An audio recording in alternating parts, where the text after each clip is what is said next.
Assalamualaikum warahmatullahi wabarakatuh. Waalaikumsalam warahmatullahi wabarakatuh. Waalaikumsalam warahmatullahi wabarakatuh. Waalaikumsalam warahmatullahi wabarakatuh. Selamat malam Bu Megah dan teman-teman semuanya. Kabarnya gimana teman-teman? Sehat kan?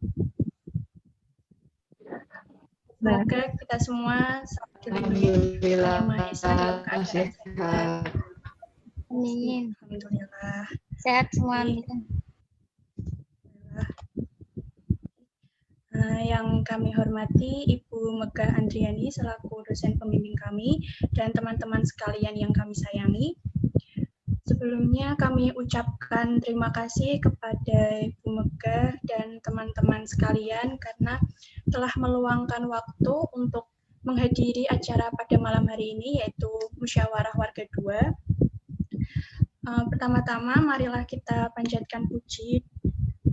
marilah kita panjatkan puji dan syukur kita kepada Tuhan Yang Maha Esa. Kita semua dapat berkumpul bersama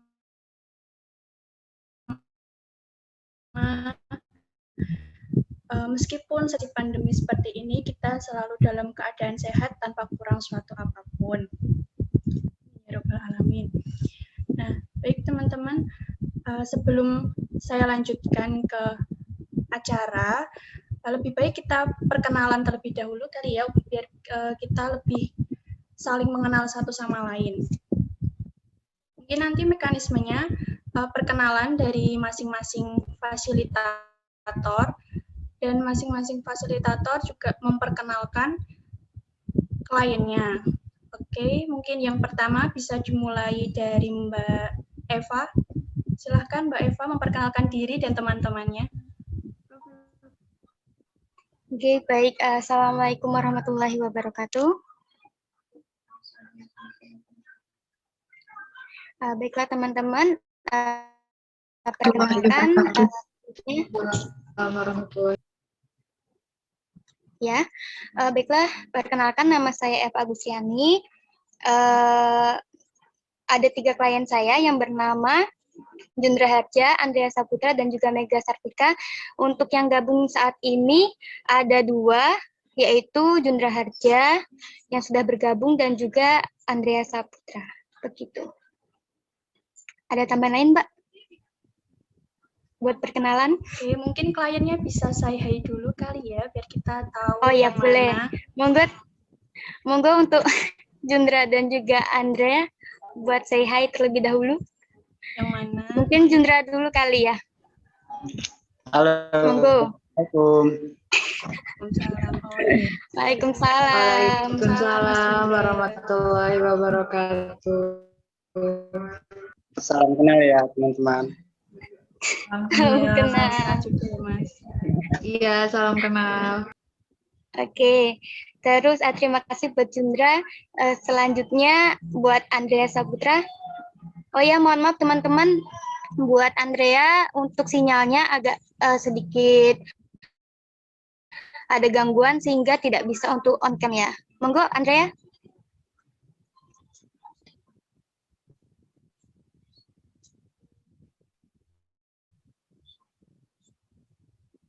Apakah ada orangnya ini? Sepertinya di luar jangkauan. Lanjut aja kali ya ini.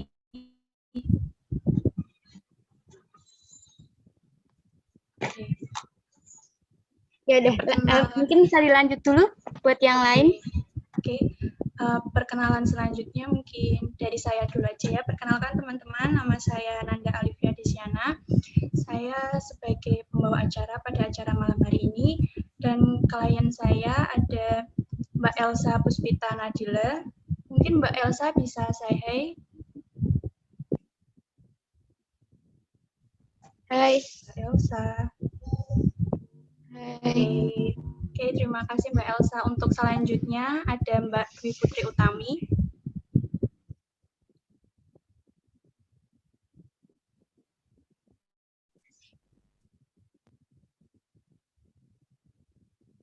Oke, dan klien saya yang ketiga itu ada ada Tutut Okta Hardianti. Baik. Terima kasih Mbak Elsa, Mbak Tutut, dan Tami. Oke, perkenalan selanjutnya mungkin dari Mbak Cika Ayu Tiara. Terima kasih atas kesempatannya, teman-teman semuanya. Selamat malam, Bu Megah dan teman-teman semua. Perkenalkan, nama saya Cika Ayu Tiara, biasa dipanggil Cika, mahasiswa keperawatan, profesi nurse angkatan 37 FK Undip. Di sini saya bersama 3 responden saya, namanya ada Mbak Leli Farida, kemudian ada Mas Aldi Hendriansyah, sama Mas Kevin Arifianto. Mungkin teman-teman, mana Mbak Leli nih?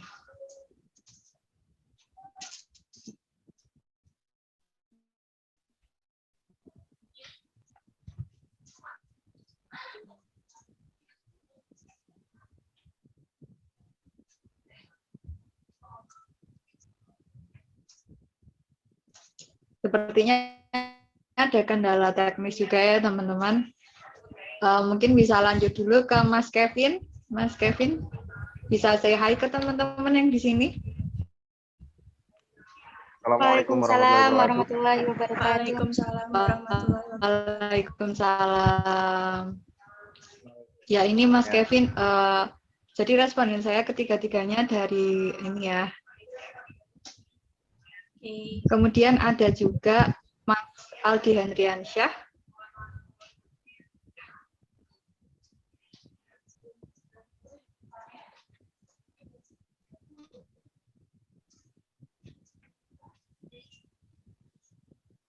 Oh ya, ini Mas Aldi. Oh ya, ada katanya kendala sinyal kendala teman-teman di sinyal. tempatnya Mas Aldi.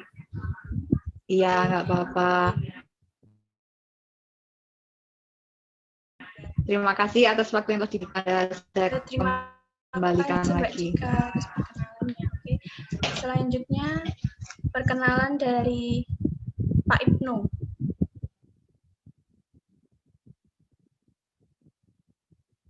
Halo Pak Ibnu.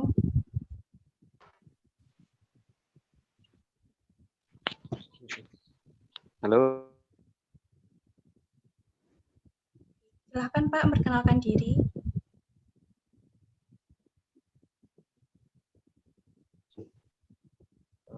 apa namanya? Kan yang saya kaji ada 3, yaitu Mbak Putri, terus Mbak Endah, dan Mbak Santi. Namun ini sepertinya baru Mbak Endah yang bisa join. Oke. Mbak Endah bisa ini menyapa teman-teman yang ada di sini.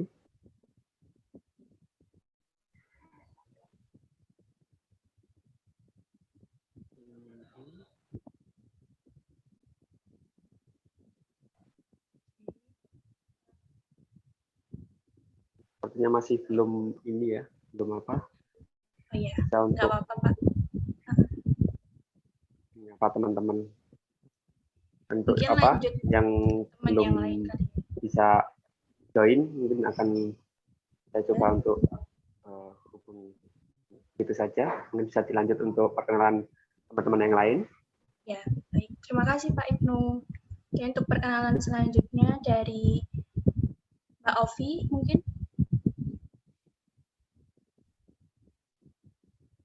Ya, Assalamualaikum semuanya. Terima kasih kesempatannya Mbak Nanda.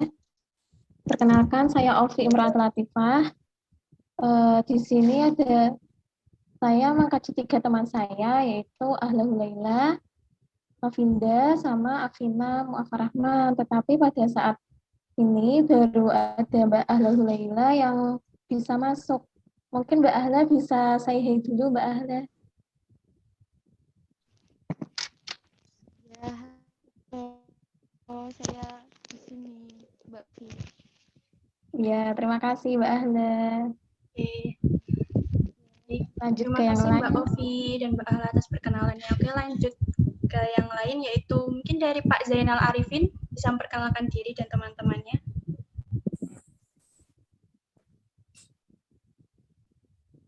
Baik, terima kasih Mbak Nanda atas waktunya. Kebetulan Alhamdulillah malam ini teman-teman responden bisa hadir. Ada tiga orang. Yang pertama ini ada Pak Nanang, senior kita juga, Mas Nanang Aprianto. lalu ada Mas Puji Prayoga dan juga Mas Riksa Rizky Fuadi. Saya minta mungkin dari Mas Puji Prayoga dulu, Mas. Mohon untuk say hello.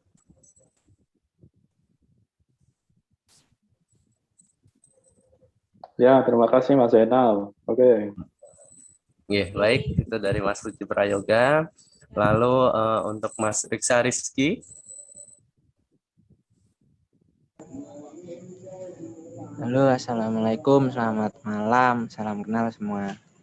Waalaikumsalam warahmatullahi wabarakatuh, Pak. Selamat kenal Mas Riksa. Baik, yang selanjutnya ada Mas Nanang Aprianto.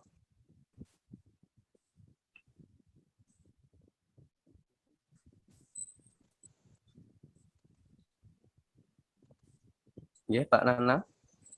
Assalamualaikum warahmatullahi wabarakatuh. Waalaikumsalam warahmatullahi wabarakatuh, Pak. Baik, itu Mbak Nanda dari teman-teman kami. Oke, Mas Zainal, terima kasih atas perkenalannya. Lanjut ke Mbak Gita Rahayu. Silahkan perkenalkan diri dan teman-temannya.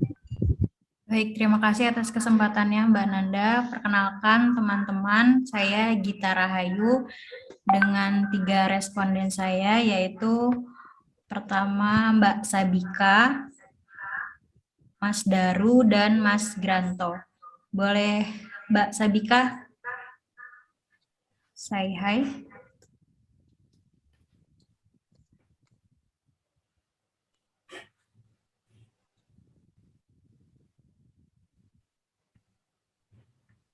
Halo. Halo Mbak Sabika. Ya, halo. Halo Mbak Sabika. Ya, selanjutnya Mas Daru.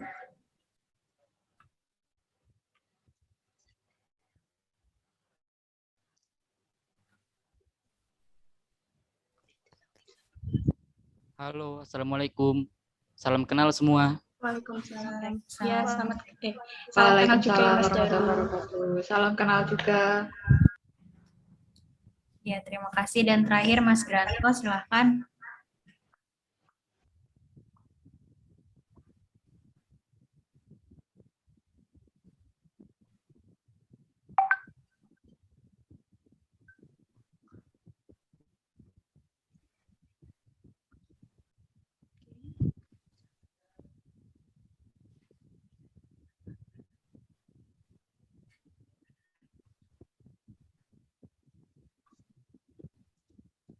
Mas Granto.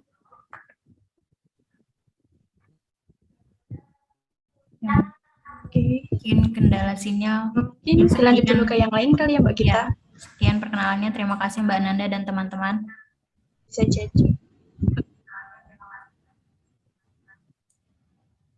Ya, terima kasih juga Mbak Gita atas perkenalannya. Lanjut ke Mbak Nilam ya, Mbak Yunika Nilam. Assalamualaikum warahmatullahi wabarakatuh. Perkenalkan, saya Yunika Nilam. Waalaikumsalam warahmatullahi wabarakatuh. Ya, jadi di sini ada teman saya, 3 orang, alhamdulillah udah gabung semua. Yang pertama, boleh perkenalan diri dulu. Dia, halo dia. Ya, assalamualaikum warahmatullahi wabarakatuh. Sebentar.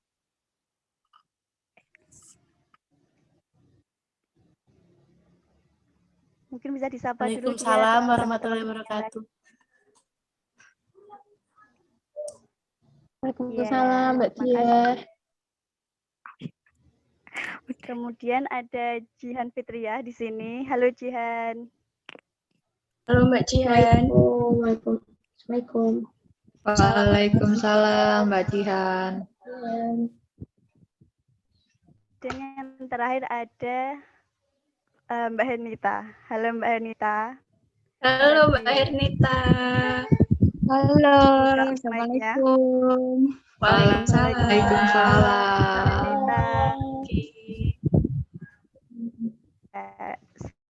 Sekian perkenalan dari teman-teman saya, mungkin bisa dilanjut lagi. Oke, terima kasih Mbak Nilam dan teman-teman untuk perkenalannya. Lanjut perkenalan yang terakhir dari Mbak Nur Intan. Silakan Mbak Nur Intan. Ya, Assalamualaikum warahmatullahi wabarakatuh. Selamat malam Bu Mekah dan teman-teman semua. Sebelumnya perkenalkan, saya Nuritan Fitriani, biasa dipanggil Intan. Di sini saya dengan 3 teman saya, ada Istiqomah, Elsa, dan juga Sofi. Mungkin kepada Istiqomah bisa saya hello dulu. Halo Istiqomah. Baik, terima kasih. Halo teman-teman, perkenalkan saya Istiqomah. Iya, Istik, salam Halo kenal. teman-teman. Halo Mbak Isti. Halo Mbak Isti. Terus selanjutnya kepada Mbak Sofi bisa saya hello dulu. Halo, Assalamualaikum warahmatullahi wabarakatuh. Waalaikumsalam. Waalaikumsalam warahmatullahi wabarakatuh.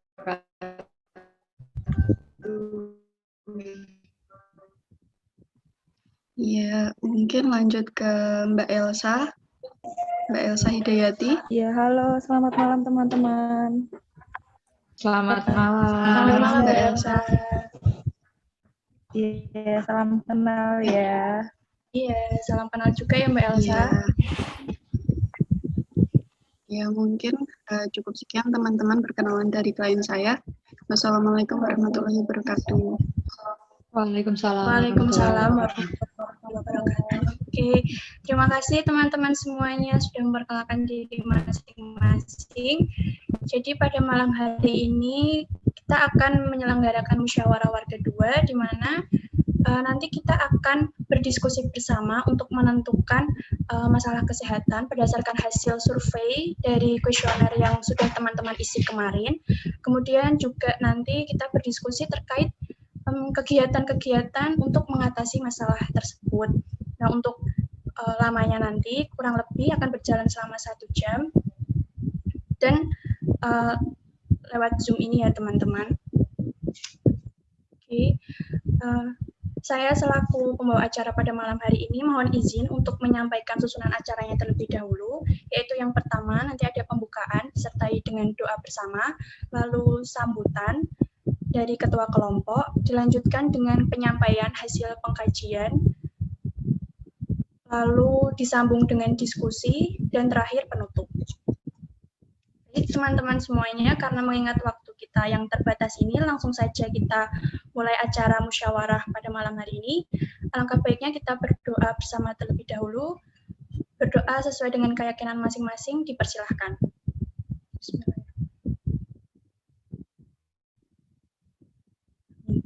Baik, berdoa cukup.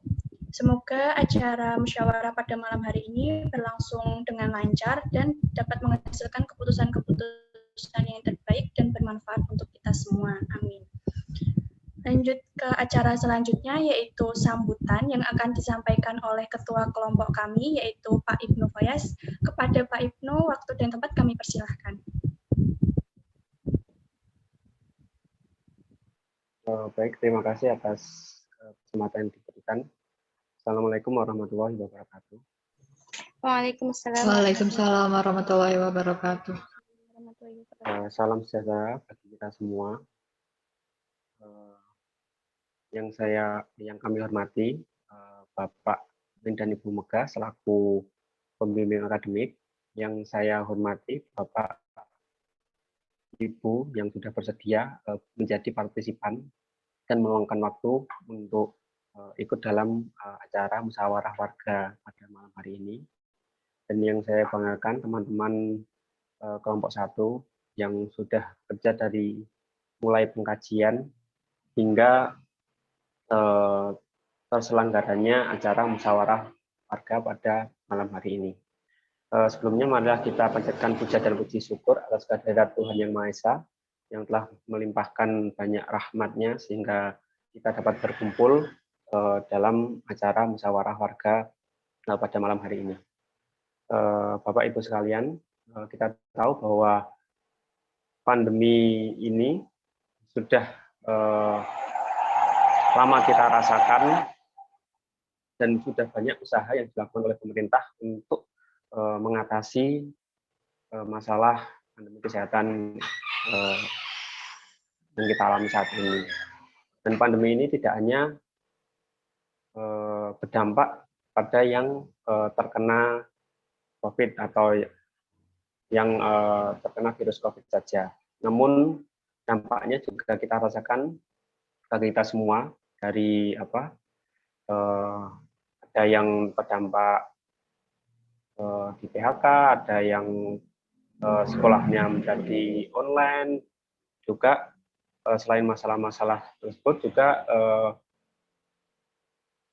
COVID ini berdampak pada psikologis kita semua, seperti kita menjadi cemas ketika bertemu orang, dan kita menjadi takut, was-was, seperti itu. Nah, oleh karena itu, kami dari kelompok 1 mencoba untuk melakukan pengkajian terhadap protokol kesehatan yang sudah diterapkan Bapak Ibu sekalian. Apakah protokol yang sudah dilakukan Bapak Ibu sekalian ini sudah bagus atau masih perlu ditingkatkan? Nah, kemudian selanjutnya pada kegiatan musyawarah warga pada malam hari ini, setelah nanti kita akan memaparkan hasil dari pengkajian yang dilakukan pada Bapak Ibu sekalian. Kemudian setelah itu kita bersama-sama menentukan prioritas masalah yang didapat dari hasil pengkajian tersebut. Kemudian juga setelah kita menemukan prioritas masalahnya, kita akan bersama-sama berdiskusi untuk menentukan intervensi apa yang bisa dilaksanakan dan mampu laksana untuk dilakukan Bapak Ibu sekalian. Mungkin itu saja yang bisa saya sampaikan. Kurang lebihnya mohon maaf. Assalamualaikum warahmatullahi wabarakatuh. Untuk selanjutnya saya kembalikan kepada pembawa acara. Waalaikumsalam warahmatullahi wabarakatuh. Baik, terima kasih Pak Ibnu Foyas atas sambutannya. Acara selanjutnya yaitu kita masuk ke acara inti pada malam hari ini, yaitu penyampaian hasil survei berdasarkan kuesioner yang sudah teman-teman isi. Nah, penyampaian ini nanti akan disampaikan oleh Mbak Eva dan Mbak Ovi, lalu disambung dengan diskusi hingga menentukan kesimpulan dan akan dimoderatori oleh Pak Zainal. Kepada Pak Zainal Arifin, tempat dan waktu kami persilahkan. Baik, terima kasih Mbak Nanda Alifia atas kesempatannya. Perkenalkan dulu, Assalamualaikum warahmatullahi wabarakatuh. Waalaikumsalam warahmatullahi wabarakatuh. Waalaikumsalam.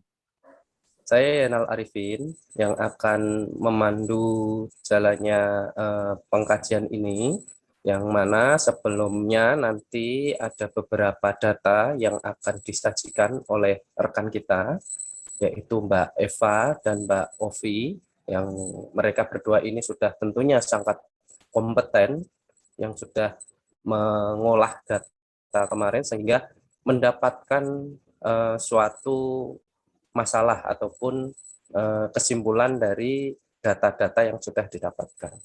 Baik, langsung saja kita mulai penyajian data hasil pengkajian yang akan disampaikan oleh Mbak Ovi. Baik, untuk waktu dan tempat saya persilahkan Mbak Ovi. Ya, terima kasih Pak Zainal atas kesempatannya. Perkenalkan, saya Ovi Imratul Latifah. Di sini saya akan memaparkan hasil dari pengkajian dari kuesioner yang teman-teman kemarin sudah isi ya. Nah, untuk selanjutnya, Mbak Gitar, sebelumnya terima kasih sudah membuka share untuk PPT-nya ini. Bisa di next, Mbak.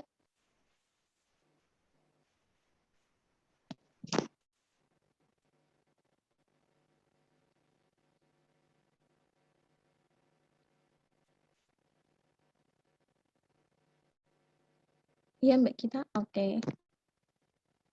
Nah, tadi sudah disampaikan ya untuk topik diskusi pada malam hari ini. Nanti ada pengantar, kemudian saya sampaikan hasil dari pengajian kemarin, kemudian kita akan merumuskan prioritas masalah dan juga merumuskan tindakan. Boleh lanjut lagi, Mbak Gita?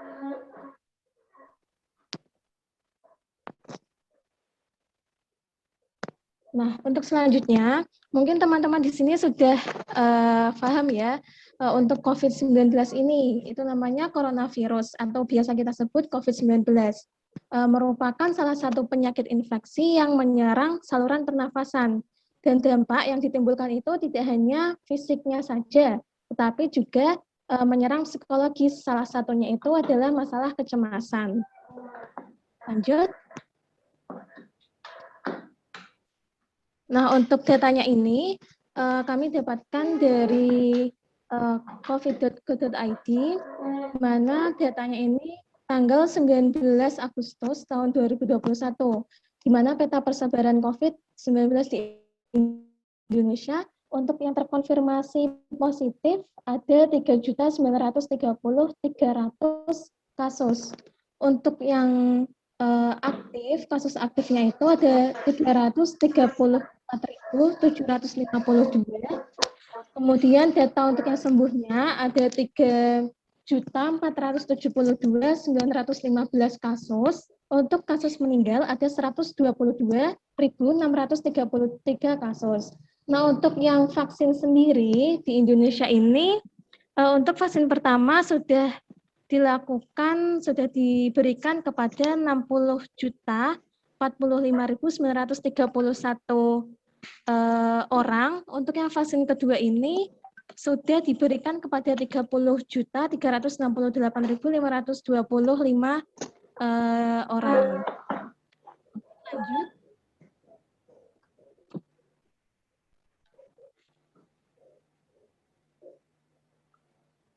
Bisa next.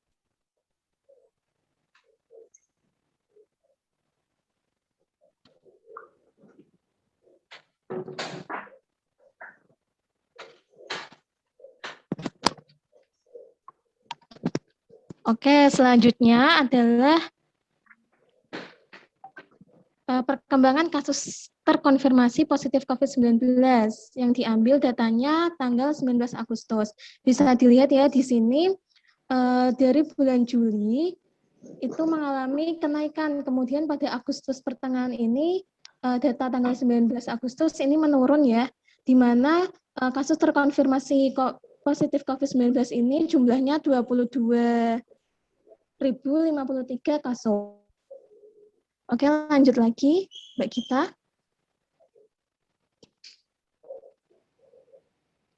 Nah, selanjutnya itu adalah perkembangan kasus sembuh, di mana datanya diambil tanggal 19 Agustus juga. Dapat kita lihat di sini untuk angka sembuhnya pada hari tersebut adalah 29.012.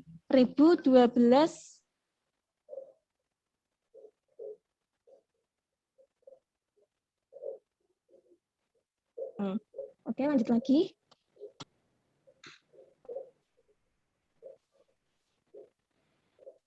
Nah, untuk diagram ini adalah perkembangan kasus meninggal pada tanggal 19 Agustus 2021, di mana pada hari itu tanggal 19 itu kasus meninggal ada 1.492 kasus.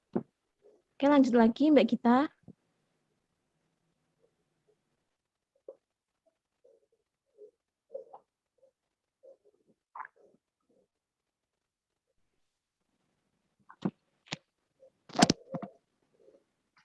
Nah, untuk yang di sini adalah kepatuhan protokol kesehatan memakai masker.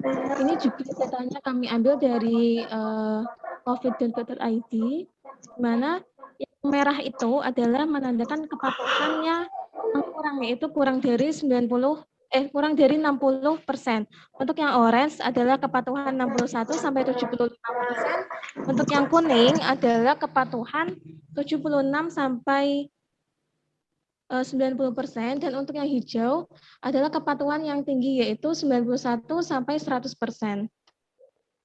Nah, dapat kita lihat ya, di mana kepatuhan masyarakat Indonesia di sini sudah baik, di mana warna hijaunya ini sudah banyak. Oke, lanjut lagi Mbak Gita.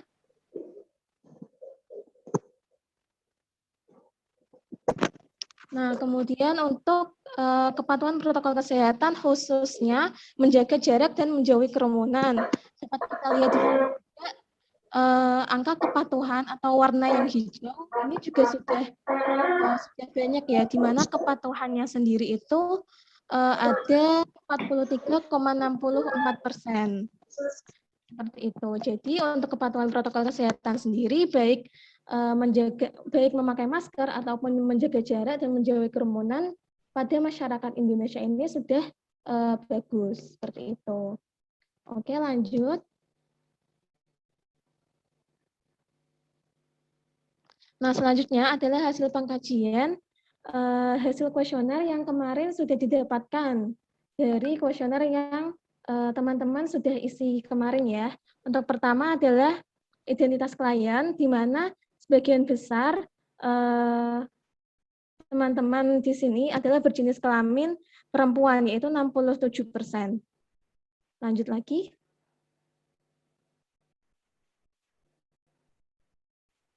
Selanjutnya untuk usia, sebagian besar masyarakat dewasa, masyarakat umum dewasa awal, atau klien di sini itu berusia 23 tahun, di mana jumlahnya adalah 9 orang. Oke, boleh lanjut.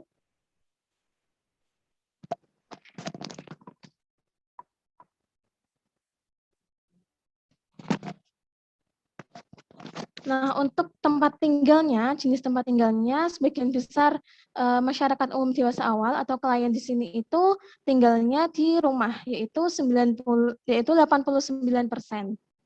Untuk yang lain tinggal di kosan dan juga tempat lainnya, mungkin seperti pondok atau kontrakan. Lanjut.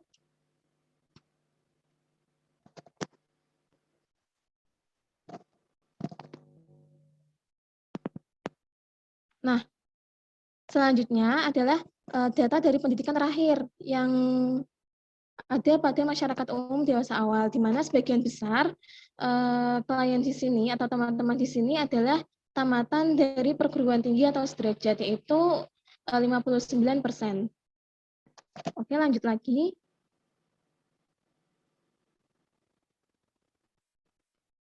Nah, untuk pekerjaan yang dijalani pada klien di sini, teman-teman di sini itu sebagian besar adalah pelajar atau mahasiswa, yaitu 48%.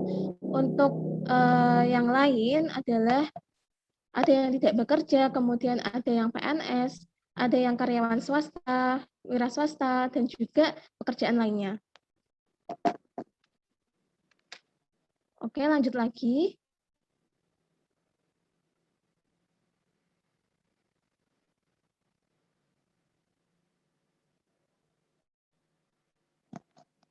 Nah, kemudian data dampak dari pandemi pada aktivitas atau pekerjaan yang dialami oleh teman-teman di sini ya. Nah, untuk dampaknya sendiri itu 78% akhirnya belajar dari rumah atau belajar dan juga bekerja dari rumah atau work from home. Seperti itu. Untuk yang lain itu tidak bekerja. Mungkin karena fresh graduate atau alasan lainnya.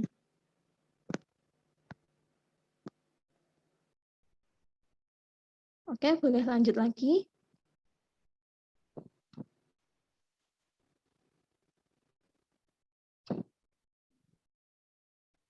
Nah, untuk data yang pernah terkonfirmasi positif COVID-19, teman-teman di sini itu sebagian besar belum pernah atau tidak pernah terkonfirmasi positif COVID-19, di mana jumlahnya adalah 85%, sedangkan untuk 15%-nya itu pernah terkonfirmasi positif COVID-19.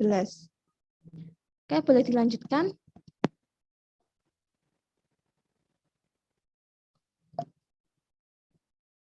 Nah, untuk teman-teman tadi yang pernah terkonfirmasi positif COVID-19, itu 100% atau seluruhnya waktu terkonfirmasi itu lebih dari 1 bulan yang lalu.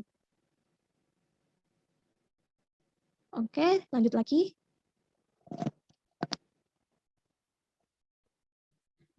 Nah, bagi teman-teman yang sudah terkonfirmasi positif COVID-19 kemarin, sebagian besar atau setengahnya, 50% ini tertular melalui keluarga atau klaster keluarga. Untuk yang lainnya, 25% itu dari teman atau rekan kerja, kemudian 25%-nya yang lain adalah dari tempat lain, atau mungkin tidak mengetahui dari mana tertularnya, seperti itu ya.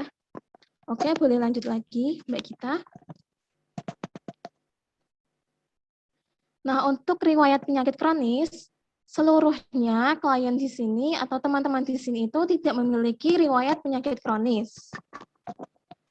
Oke, boleh dilanjutkan lagi. Nah, untuk tingkat kecemasan sendiri dan juga nanti ada perilaku, data dari perilaku akan disampaikan oleh Mbak Eva. Baik, sekian dari saya untuk presentasinya. Mohon maaf apabila ada kesalahan dalam penyampaian. Oke, Mbak Eva boleh dilanjutkan ya. Terima kasih. Wassalamualaikum warahmatullahi wabarakatuh. Waalaikumsalam warahmatullahi wabarakatuh. Baik teman-teman, saya izin untuk melanjutkan presentasi terkait pengkajian yang telah kita lakukan. Dapat dilihat di sini secara bersama untuk tingkat kecemasan yang sebelumnya udah diisi oleh teman-teman semua ya survei kemarin. Di sini ternyata semua teman-teman yang ada di sini mengalami kecemasan terhadap COVID-19. Dapat dilihat pada di grafiknya, sebagian besar mengalami kecemasan berat. Nah, kecemasan ini ditandai oleh beberapa hal yang teman-teman lakukan, seperti sebanyak 66% respondennya terlalu sering mencuci tangan. Kemudian 48%-nya tadi kali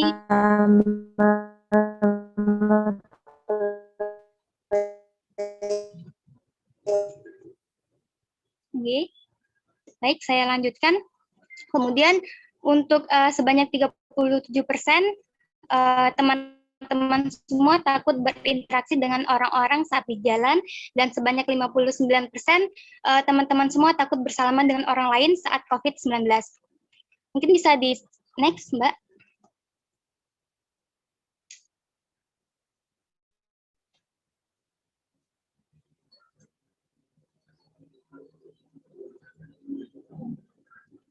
Baik, di sini kita juga mendapatkan data kemarin yang teman-teman sudah wawancara ya untuk kita. Di sini ternyata kita dapatkan sebanyak 1 orang klien itu mengatakan bahwa ia mengalami penurunan nafsu makan karena virus COVID, yang dimana penularannya itu melalui airborne, sehingga teman-teman takut tertular lewat makanan juga. Kemudian sebanyak 6 klien mengatakan bahwa mereka takut tertular COVID, dan sebanyak 3-nya itu mengatakan mereka takut tertular dan menularkan ke keluarga dan orang-orang di sekitar. Kemudian sebanyak 1 klien mengatakan bahwa takut yang dirasakan itu seperti tidak bisa beraktivitas jika terkonfirmasi positif, kemudian takut merasakan gejala-gejala yang umumnya muncul pada penderita COVID.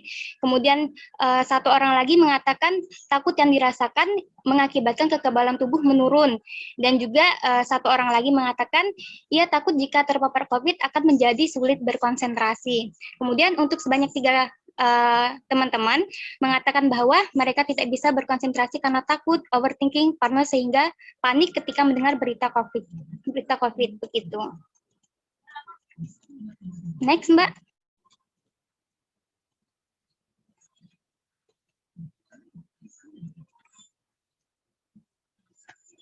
Baik, selanjutnya untuk data perilaku pencegahan COVID pada teman-teman semua, di sini didapatkan bahwa Sebagian besar perilaku teman-teman dalam pencegahan COVID itu baik, mayoritasnya baik ya.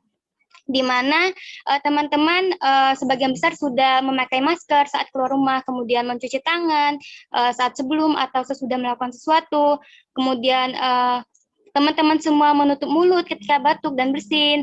Nah, tetapi ada beberapa hal nih dari teman-teman yang masih kurang dalam perilaku pencegahan COVID. Beberapa halnya itu seperti sebanyak 44% teman-teman semua masih kurang dalam menerapkan physical distancing, yang mana minimalnya itu 1 meter dan tidak langsung mandi setelah beraktivitas dari luar rumah. Kemudian untuk 50%-nya teman-teman semua masih keluar rumah walaupun tidak ada keperluan yang mendesak.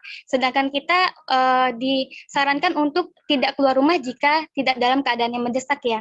Kemudian teman-teman juga tidak rutin membersihkan rumah dengan desinfektan. Tidak rutin mengkonsumsi produk kesehatan untuk meningkatkan kekebalan tubuh saat pandemi ini. Kemudian teman-teman juga tidak rutin berolahraga.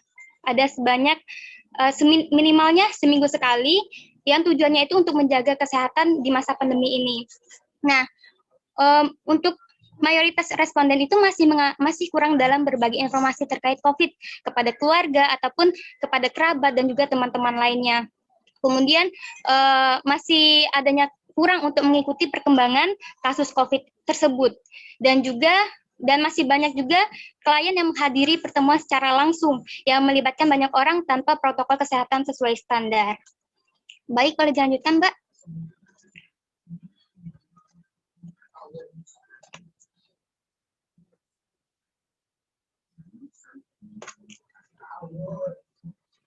Baik, bisa langsung next.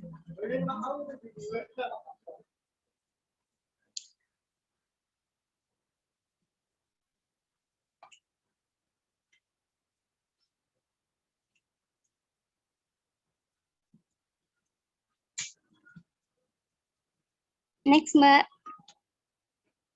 Baik, ini untuk data pada kontrol kesehatan rutin, di mana dapat dilihat di sini ternyata sebagian besar masyarakat umum rutin untuk tidak rutin ya untuk mengontrol kesehatannya secara rutin begitu. Kemudian untuk selanjutnya, Mbak.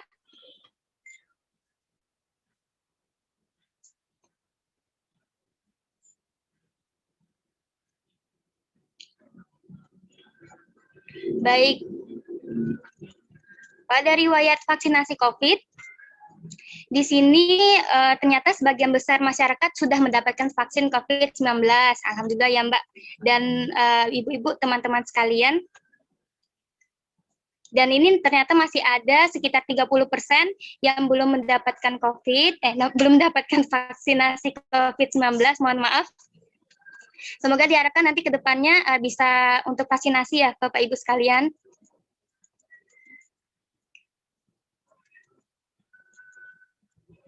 Baik, selanjutnya. Untuk data kepatuhan isolasi mandiri, yaitu dengan tidak pergi ke tempat umum pada masyarakat umum ini, di mana sebagian kecil dari masyarakat umum sebagian besar ternyata tidak patuh sebagian besar ternyata patuh yaitu tidak pergi ke tempat umum begitu. Kemudian selanjutnya Mbak, untuk isolasi mandiri Mbak yang 10 hari belum ya?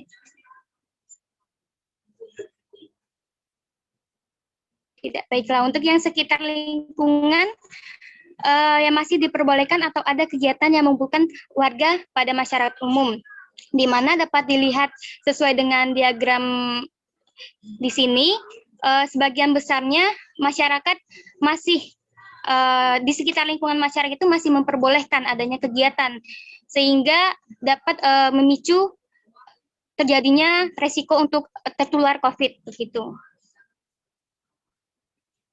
Next, Mbak.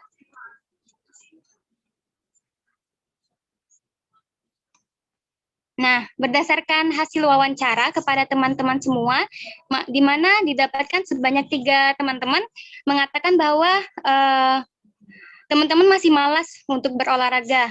Duanya menganggap bahwa kegiatan sehari-hari seperti mengepel, menyiram tanaman, itu adalah sebagai bentuk dari olahraga sendiri begitu. Kemudian sebanyak 3 teman-teman lagi mengatakan kalau teman-teman tidak mengikuti perkembangan kasus COVID agar tidak menjadi beban pikiran. Dan satunya lagi merasakan informasinya tersebut tidak berguna, satunya lagi merasa takut, dan 2 orangnya mengatakan bahwa kurangnya informasi dari daerah. Kemudian untuk sebanyak 3 teman-teman mengatakan bahwa tidak langsung mengganti pakaiannya setelah berpergian dari luar rumah karena hanya berpergian dekat rumah dan tidak berada di kerumunan. Dan untuk 5 teman-teman, mereka tidak langsung mandi karena memang tidak ada kegiatan yang jauh dari rumah dan tidak berada dalam kerumunan. Begitu. Next, Mbak.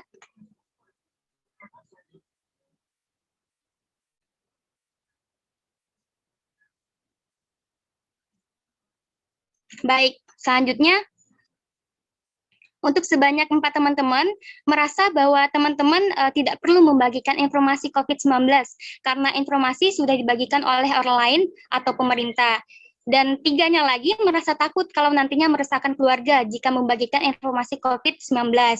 Kemudian untuk 3 teman-teman lagi merasa bahwa dirinya sudah mematuhi protokol kesehatan dengan memakai masker, membawa hand sanitizer, sehingga tetap menghadiri acara apapun jika diundang begitu, acaranya secara langsung gitu.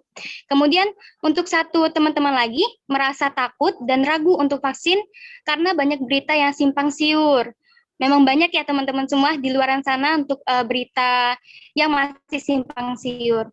Kemudian untuk 2 teman yang lagi mengatakan bahwa mereka tidak suka minum obat dan 2 klien menganggap bahwa obat atau multivitamin itu memiliki efek samping terhadap status kesehatan mereka.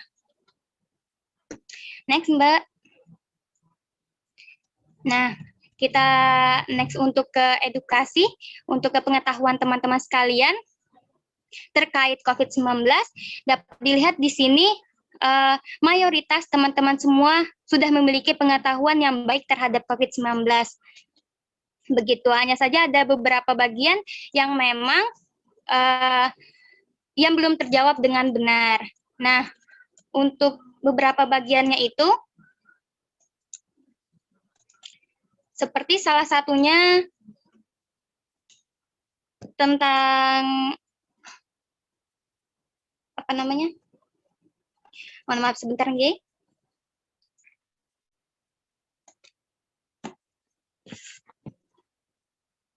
Ada beberapa.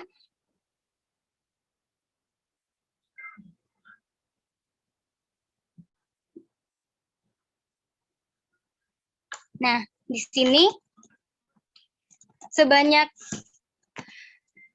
22% teman-teman semua masih bingung terhadap sumber penularan COVID-19, kemudian 63%-nya masih salah menjawab terkait sifat dari coronavirus itu, kemudian sebanyak 18,5% masih salah terkait vaksin dan pengobatan COVID-19, dan 11%-nya terkait bagian tubuh yang dimasuki oleh virus.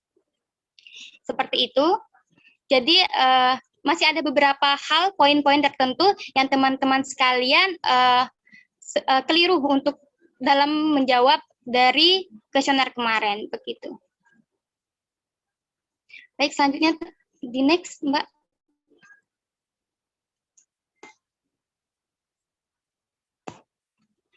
Baik. Pada persepsi tentang protokol kesehatan, dapat dilihat di sini bahwa sebagian besar teman-teman semua sudah baik terhadap persepsi teman-teman tentang protokol kesehatan. Tadi sudah banyak yang memakai masker saat keluar rumah, kemudian membawa hand sanitizer, kemudian juga saat batuk, tahu cara saat batuk menutup mulut, begitu ya. Dan mencuci tangan. Next, Mbak.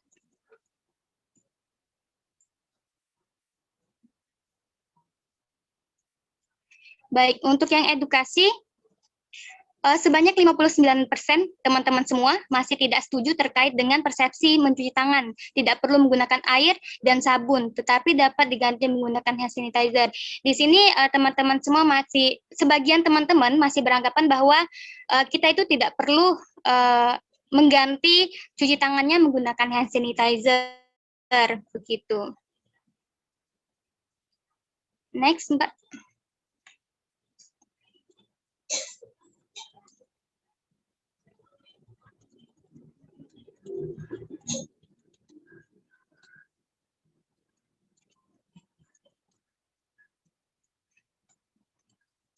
Nah, baik. Sekarang kita balik ke observasi. Untuk sarana dan prasarana, kemarin teman-teman semua udah diminta buat ini ya, diperlihatkan bagaimana sarana prasarana protokol kesehatan di rumah masing-masing ya. Sehingga data yang didapatkan bahwa nih teman-teman semua mayoritasnya sudah memenuhi dalam sarana dan prasarana protokol kesehatan untuk COVID-19. Di sini dapat dilihat bahwa 96% sumber daya sudah terpenuhi. Nah, untuk ada beberapa masih yang tidak terpenuhi, di mana di rumah masing-masing masih banyak yang belum terdapat buat ini temperatur atau termometer atau termogan di rumah masing-masing. Kemudian ada satu teman kita yang memang karena ngekos daerahnya, sehingga memang terdapat kekurangan untuk sarana dan prasarana tersebut. Karena di daerahnya sendiri sudah terbiasa memang tidak adanya sarana prasarana untuk protokol kesehatan, begitu. Kemudian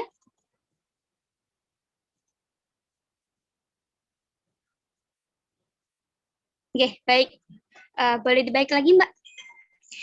Kurang lebih seperti itu, teman-teman, untuk hasil dari pengkajian yang kemarin telah kita lakukan terkait dari survei, observasi, maupun wawancara yang telah kita lakukan bersama-sama. Kurang lebihnya saya mohon maaf, saya kembalikan lagi kepada moderator. Baik, terima kasih. Luar biasa sekali penyajian dari Mbak Ovi dan juga Mbak Eva barusan, dari semua yang data yang telah terkumpul sudah direkap oleh teman-teman, dan juga tadi sudah disajikan mulai dari tingkat observasi dan juga dari hasil survei. Nah, dari hasil pengkajian yang dilakukan Mbak Eva, ini ternyata kita kelompok 1 mendapatkan data bahwa ada 2 masalah keperawatan yang muncul. Nah, berdasarkan hasil pengkajian tadi, masalah keperawatan yang muncul yang pertama adalah kecemasan. Dan yang kedua yaitu pemeliharaan kesehatan yang tidak efektif. Nah, kondisi kecemasan ini merupakan kondisi emosi pengalaman subjektif yang tidak jelas spesifik, dan yang ketidakefektifan pemeliharaan kesehatan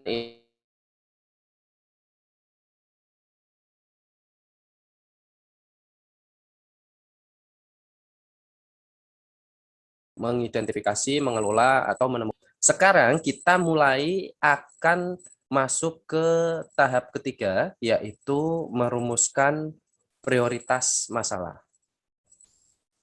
Sebelum kita merumuskan prioritas masalah, nanti saya akan menjelaskan terkait bagaimana cara menentukan ataupun merumuskan prioritas masalah mana yang akan kita pilih.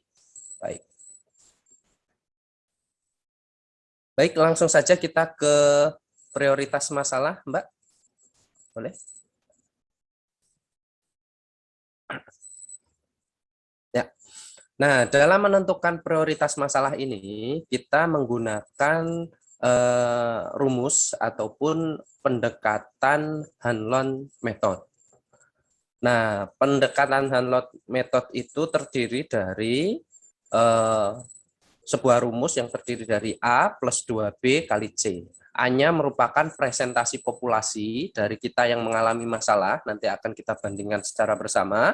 B-nya itu merupakan keseriusan masalah, nanti kita akan berdiskusi bersama juga untuk menentukan prioritas masalah ini, keseriusan masalah ini. Dan yang C yaitu keefektifan dari intervensi. Kita nanti akan menawarkan ada 2 intervensi yang kita ajukan. Baik, lanjut.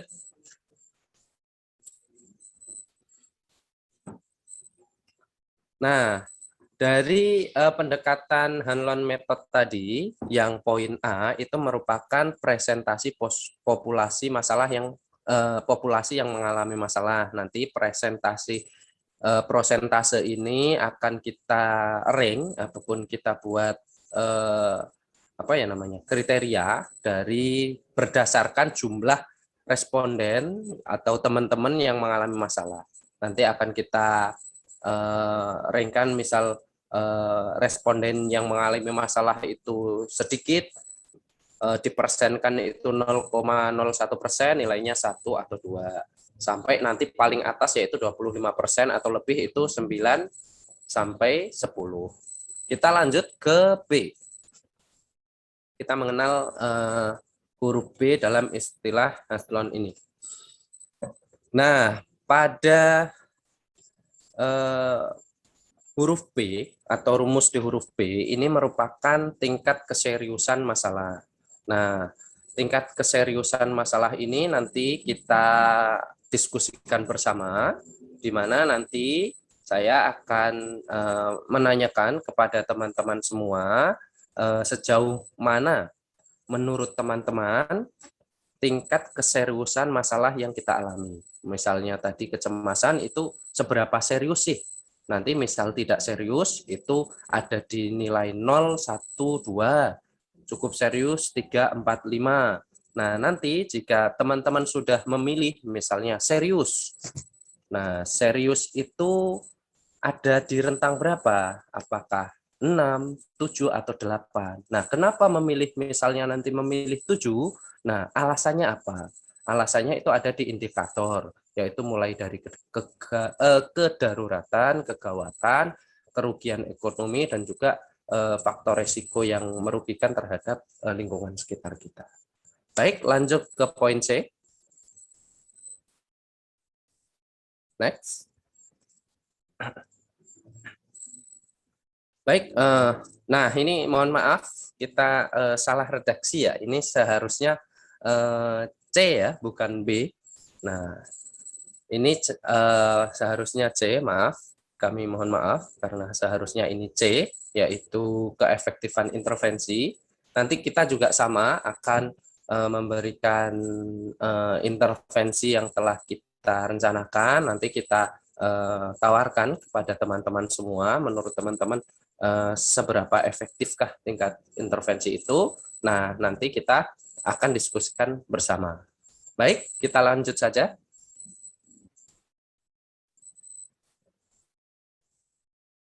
Nah, mari saya mohon partisipasinya teman-teman semua ya. Teman-teman responden, dan juga saya minta bantuan teman-teman fasilitator untuk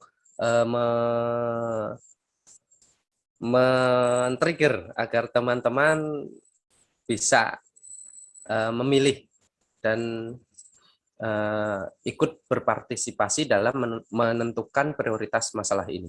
Baik. Bagaimana teman-teman semua? Baik, Kak. Baik. Oke, Bisa kita mulai ya? Ya. Ya. Baik, kita mulai ya. Penentuan prioritas kita hitung dari masalah pertama dulu ya, yaitu tadi kita dapatkan yaitu kecemasan, tingkat kecemasan.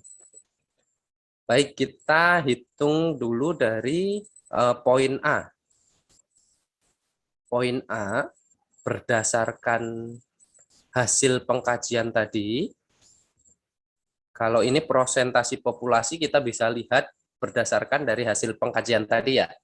Nah, dari poin A ini tadi kita dapatkan hasil bahwa teman-teman yang mengalami kecemasan itu ada tadi di data itu 58 kalau nggak salah. Saya minta tolong coba ditampilkan yang mengalami kecemasan tadi. Tingkat kecemasan tadi 58% mengalami kecemasan berat sepertinya, dan 42% kecemasan ringan. Ya, betul ya. Baik, berdasarkan hasil survei ini, teman-teman responden yang mengalami tingkat kecemasan berat itu ada 58% dan kecemasan sedang itu 42%. Nah, dari penentuan nilai A ini, kita kembali ke prioritas masalah tadi, Mbak.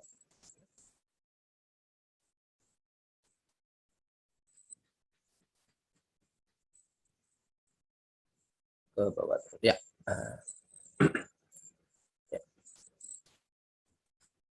Nah,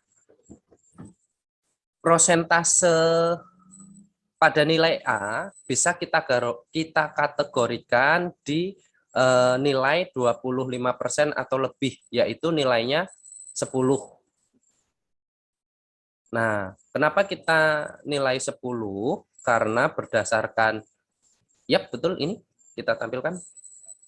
Ya, ini 25% atau lebih itu nilainya 9 atau 10. Kenapa kita mengambil 10? Karena berdasarkan hasil data pengkajian tadi, 58% responden, teman-teman mengalami kecemasan berat, dan 42% teman-teman mengalami kecemasan sedang. Itu kan bisa kita ambil kesimpulan bahwa hampir seluruh ya, bukan hampir, seluruh responden mengalami tingkat kecemasan. Sehingga kita nilai A ini nilainya 10. Baik, kita lanjut ke poin B.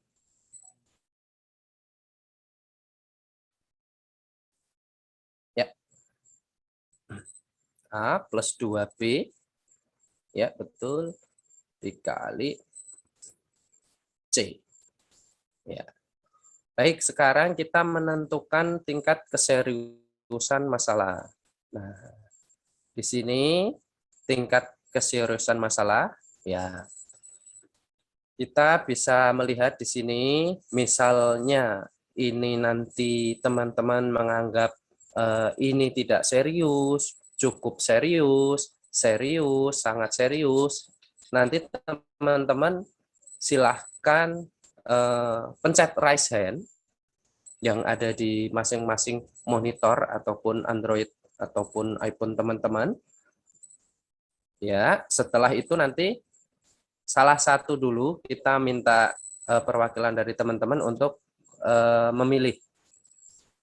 Misal di seriusnya itu nilainya berapa, alasannya berapa. Baik, begitu. Apakah sudah paham teman-teman semua?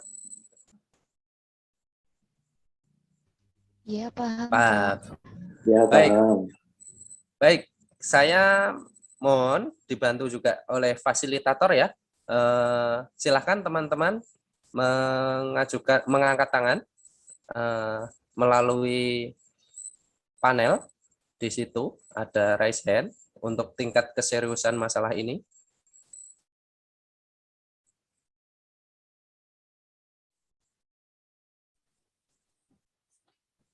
Ada Mbak Dwi Putri. Siapa lagi?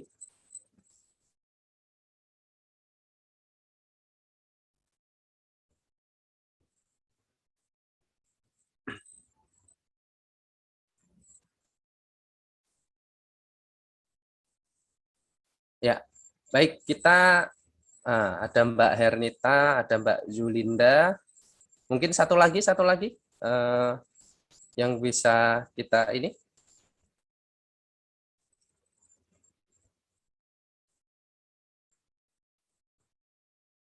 Ya. Baik, sementara dua dulu, coba dari Mbak Putri Utami ya. Mbak Putri Utami dan Mbak Hernita. Coba dari Mbak Putri Utami, kami minta pendapatnya. Menurut Mbak Putri Utami, tingkat keseriusan masalah ini ada di rentang mana, Mbak?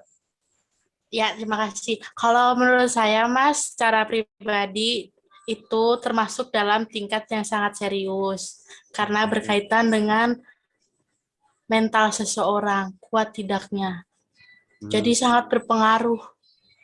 Sangat serius, Mbak. Kalau dari rentang nilai, Mbak, di sangat serius kan ini ada nilai berapa ini? 9 atau 10. Dari Mbak sendiri berapa nilainya? 10, Mas, 10. Baik, dari Mbak.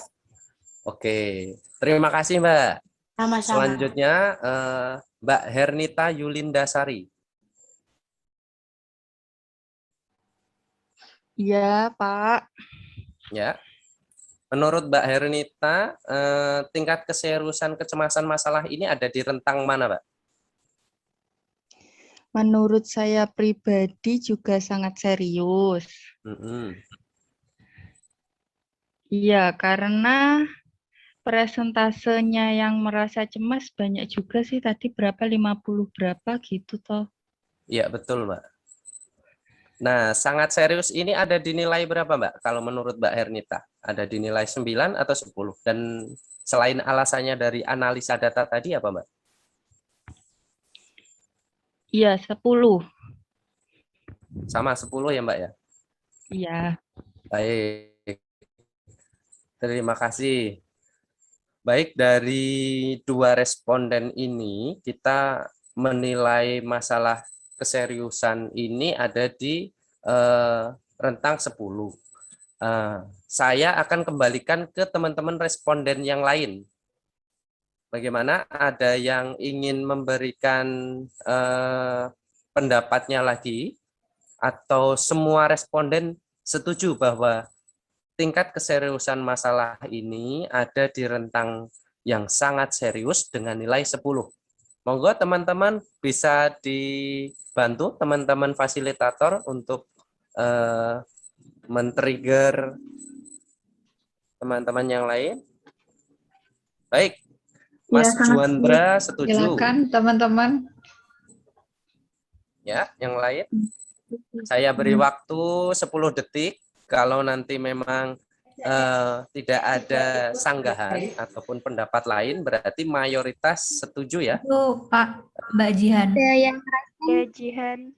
Juandra, Nurdia, iya, oke, setuju. Sudah Mbak ada Jihan, Pak. banyak ini. Mbak Jihan, ini raise hand, mungkin ada yang mau disampaikan. Oh ya, baik. Mbak Jihan. Kecemasan termasuk sangat serius. Sangat serius. Nilai yang diberikan untuk sangat serius menurut Mbak Jihan berapa, Mbak? 10. 10, sama ya, Mbak ya? Ya. Baik.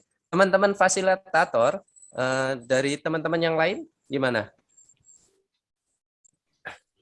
Ini di room chat banyak yang setuju juga ya untuk prioritas masalahnya di yang bagian B sangat serius di angka 10. Baik. Ada dari Mas Yundra, kemudian Mbak Nurdiana, Mbak Leli, sama Mbak Mega. Wah, baik. Lumayan sangat banyak ya yang sudah menyetujui, sepakat bahwa serius masalah ini pada tingkat yang sangat serius dan nilainya 10. Nah, dari sini kita menentukan nilai B ini pada nilai 10. Seperti itu, nggih? Ya, setuju semua ya sepertinya ini. Ini juga Pak Nanang dan teman-teman yang lain, terima kasih. Ini juga setuju pada angka 10. Baik, dari sini kita masukkan ke dalam rumus prioritas masalah. Pada huruf B berarti 2 kali 10 ya. Ya, B-nya nilainya 10. Nah, selanjutnya, baik. Selanjutnya pada poin C, kita tentukan bersama-sama juga. Apa ya sebenarnya? Kalau DCX itu agak complicated sebenarnya, karena kan kalau DCX kita ada 3 akun kan, Nah, pada poin C ini tentang keefektifan intervensi. Nah, dari kami tim kelompok menawarkan, karena tadi sangat serius, kami memiliki salah satu intervensi berupa mendengarkan terapi musik instrumen dan juga nanti akan dikolaborasikan dengan terapi kognitif behavior terapi. Nah, apa itu terapi musik? Terapi musik ini sudah banyak digunakan di jurnal-jurnal internasional juga ada. Salah satunya juga ini yang dilakukan oleh Sulistiorini dan teman-temannya, bahwa terapi musik ini terbukti sangat bisa menurunkan tingkat kecemasan pada remaja dan juga masyarakat dewasa di masa pandemi. Nah, pada terapi behavior juga, kognitif behavior ini juga bisa digunakan untuk mengalihkan pikiran kita agar lebih rileks dan juga lebih tenang dalam menghadapi suasana ataupun situasi di masa pandemi ini. Nah, kami di sini meminta kepada para teman-teman, khususnya responden kita, untuk menilai seberapa efektifkah intervensi yang akan kita gunakan ini, yang nantinya akan kita masukkan ke dalam rumus penentuan prioritas masalah, seperti itu. Nah, jika menurut teman-teman ini nilainya tidak efektif. Nah, nanti saya akan meminta pendapat kenapa menganggap bahwa ini itu efektif, tidak efektif, ataupun sangat efektif, itu alasannya apa. Baik, monggo, sama seperti tadi, saya persilahkan teman-teman untuk raise hand dan menyampaikan pendapatnya terkait intervensi yang kita tawarkan ini. Baik, saya persilahkan.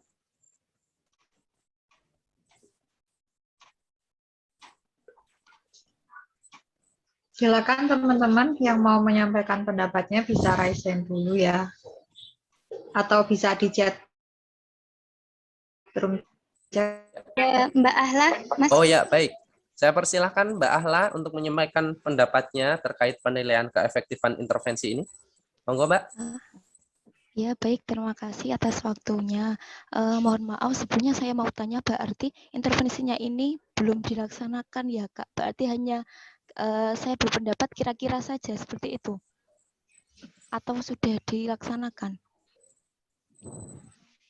Ini belum kita laksanakan. Intervensi ini merupakan suatu rancangan ataupun sebuah rencana tindakan yang akan kita berikan nanti kepada teman-teman semua. Nah, nanti setelah kita berikan intervensi ini juga kita akan menilai seperti apa respon setelah diberikan intervensi ini. Nah, di sini kami menanyakan seberapa efektif menurut teman-teman ya, ini seberapa efektifkah intervensi ini. Nah, nanti kami gunakan untuk menghitung seberapa nilai dari permasalahan 1 dan permasalahan 2, lalu nanti kita prioritaskan masalah yang akan kita tentukan. Seperti itu, Mbak. Oh iya, baik, Kak. Kalau menurut saya masuknya yang relatif efektif, angkanya 8. Baik, terima kasih. Relatif efektif. Ada di nilai berapa, Mbak? 7 atau 8 relatif? 8, Kak. Ada di nilai 8. Alasannya, Mbak, apakah ini misal indikatornya ya, ini menurut Mbak Ahla bisa sangat membantu menurunkan, terus sangat bermanfaat dan juga mudah mulai dari media ataupun apanya itu mudah. Kalau menurut Mbak Ahla gimana? Ya, karena kalau musik mungkin ini tadi kan sudah ada jurnalnya juga dan kemungkinan besar efektif karena sudah familiar lah untuk kita-kita. Kemudian yang kedua, pendidikan kesehatan juga penting karena kan dari yang belum jadi tahu, seperti itu, Kak. Kalau kenapa saya nggak jawab yang sangat efektif, karena nanti bisa jadi antara pendidikan kesehatannya atau musiknya mungkin ada sedikit kendala atau belum semuanya masuk ke peserta. Jadi menurut saya yang relatif efektif seperti itu. Baik, terima kasih Mbak Ahla. Ya, Mbak terima Ahla kasih. memberikan nilai pada rentang relatif efektif dan nilainya 8. Baik, untuk teman-teman yang lain, boleh saya ingin mendengar pendapatnya juga.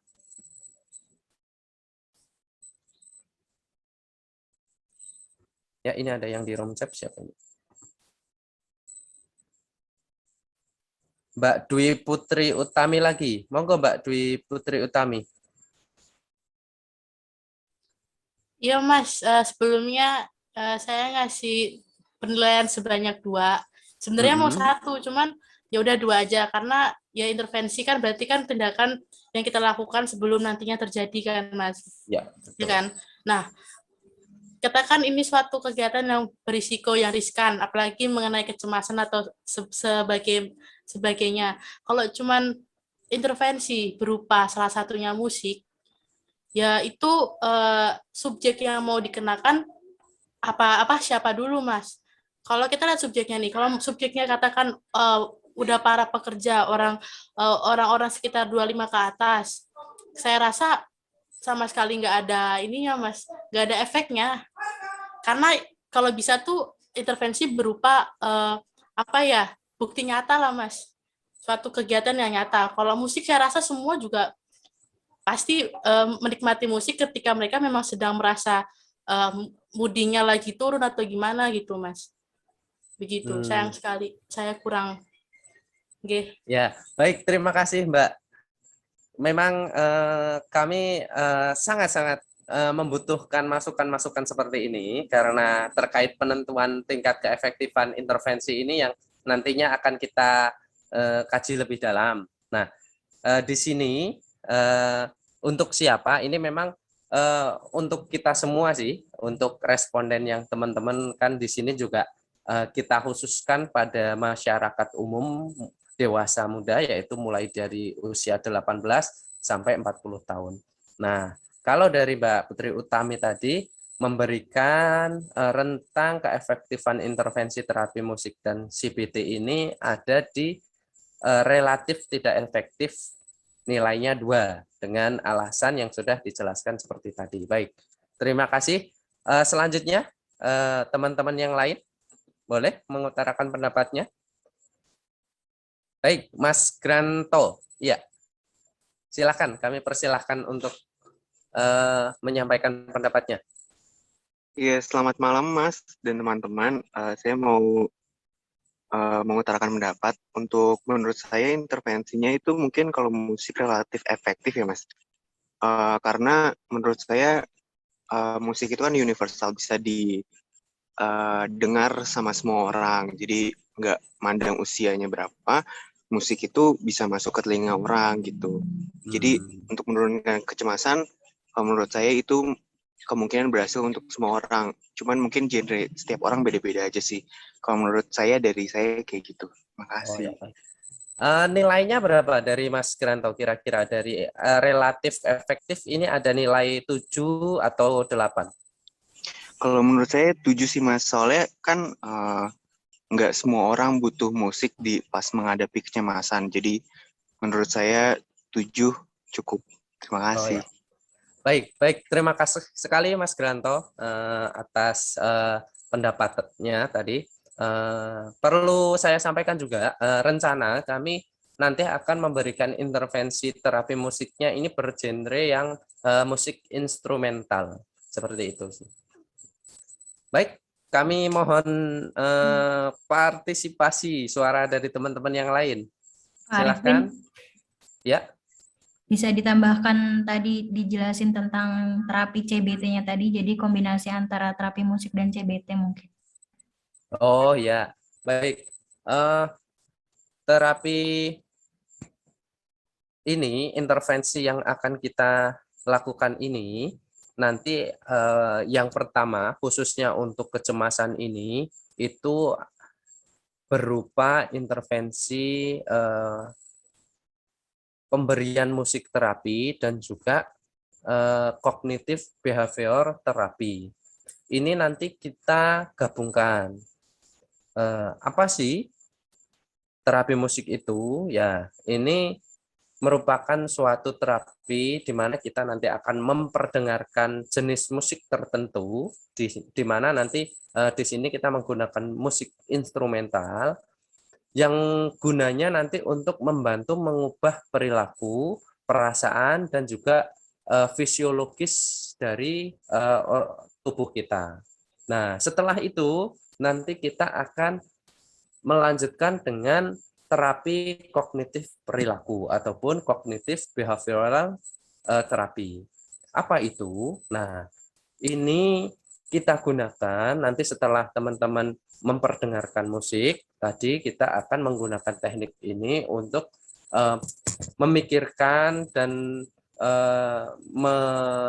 merasakan sesuatu atau berperilaku tentang sesuatu yang mana akan menyadarkan diri kita tentang bahwa kita bisa menghadapi, misalnya pada kecemasan, ya kita bisa menghadapi situasi pandemi ini dengan percaya, dengan tenang, dan juga kita nantinya tujuannya tetap akan kalau kecemasan ya rasa nyaman dan tenang, seperti itu. Harapannya sih nanti ketika orang sudah tidak cemas, tenang, mereka tetap akan mematuhi protokol kesehatan seperti itu. Baik, itu yang rencana intervensi pada permasalahan kecemasan yang akan kita berikan. Sedangkan pada permasalahan kedua tadi tentang perilaku kesehatan yang tidak efektif, nah nanti itu kita akan tawarkan dengan intervensi pendidikan kesehatan ataupun promosi kesehatan. Nah, nanti juga saya akan meminta pendapat dari teman-teman terkait seberapa efektifkah tingkat pendidikan kesehatan ini jika diberikan ke teman-teman. Baik, seperti itu. Nah, sekarang saya kembali lagi ke poin C tadi. Bagaimana teman-teman? Ada yang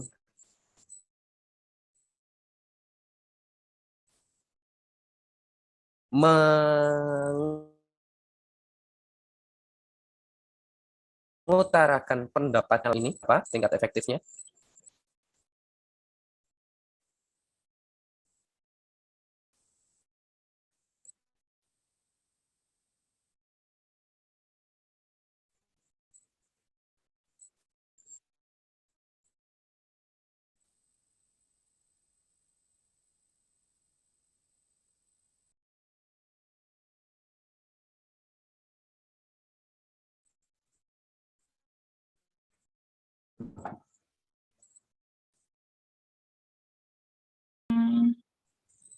Pemeliharaan musik dan kognitif behavioral terapi menurut saya cukup efektif dengan nilai 7. Terima kasih.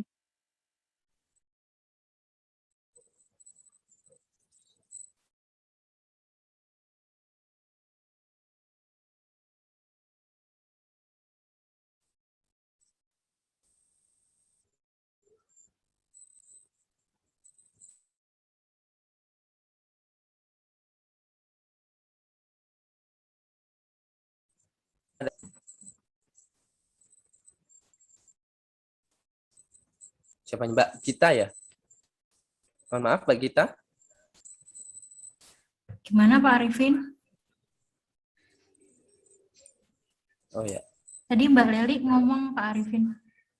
Ya, ini juga masuk ke room chat untuk memilih ke poin 7.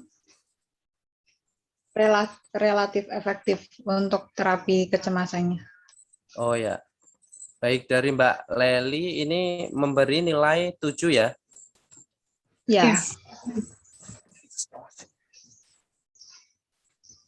Baik, selanjutnya sama seperti tadi.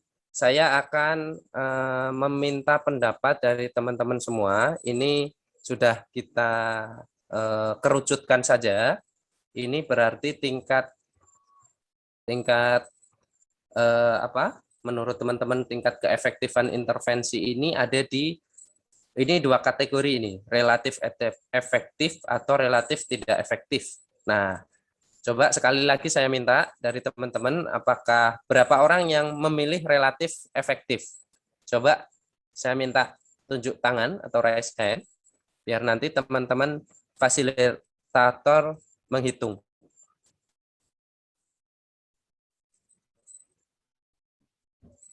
Apakah semuanya setuju atau berapa orang yang setuju dengan relatif efektif? Di angka 7 atau 8?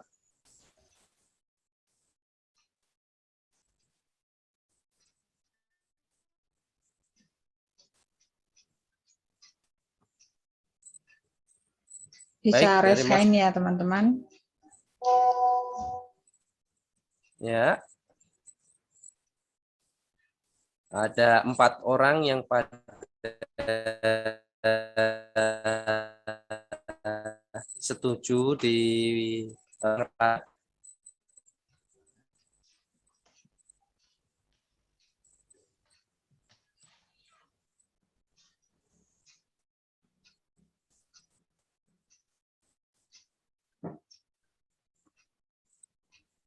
baik. Lumayan banyak ya. Ini berarti bagaimana kalau kita Ya, mohon maaf Pak, ada nambah 1 tapi tidak bisa buat mengetik ataupun mengangkat tangan. Ada tambahan 1. Ya, yang di relatif efektif nilai 8 ada berapa orang, Pak? Di sini? Ini yang tercatat ada dari Mbak Ahla dan Mas Puji. Ya. Untuk relatif efektif di angka 8.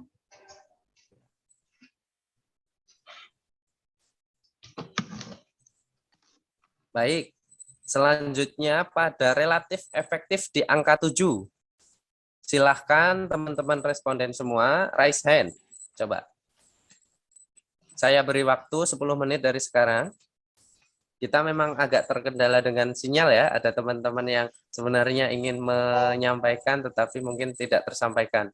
Ini mungkin dari teman-teman fasilitator ini nanti yang bisa chat atau menghubungi via WA, enggak apa-apa. Baik. Yang tadi Pak, yang 1 tidak bisa itu setuju Pak. Setuju pada angka berapa? 7. Oh, iya. Pada angka berapa? 8. Berarti ada 4 ya. 1. Oke, angka 8 ada 4. Angka 7 ada berapa sekarang? Ini 7 ada 1, 2, 3, 4, 5, 6. Ada 6. Baik.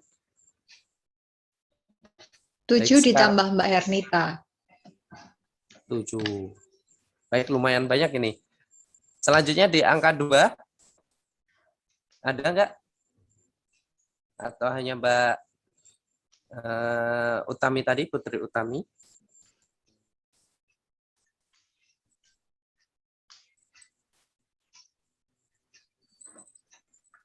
Ya, mohon maaf Pak, kalau yang udah raise hand mungkin bisa diturunkan untuk yang tadi. Oh ya, baik. Untuk teman-teman mohon maaf untuk yang sudah mengangkat tangan. Kami persilahkan untuk menurunkan raise hand-nya.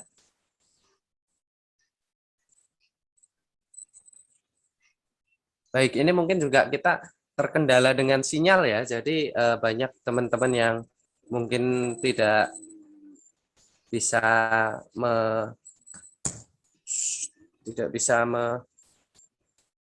menyampaikan pilihannya. Baik, kalau dari saya selaku moderator di sini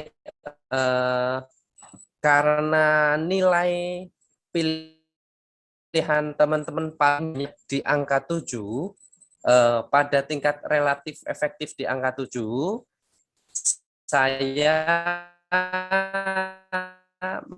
mengambil keputusan untuk menentukan nilai T ini ada di semua? Setuju. Setuju ya? Ya. Baik. Baik, kalau begitu kita masukkan ke rumus prioritas masalah. Berarti kita masukkan angka 7.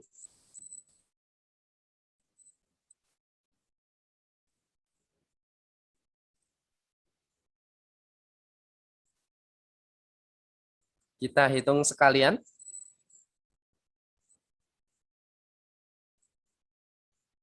Ya. Ada. Baik, saya mohon minta tolong untuk notulen menghitungkan pada nilainya 210 ya.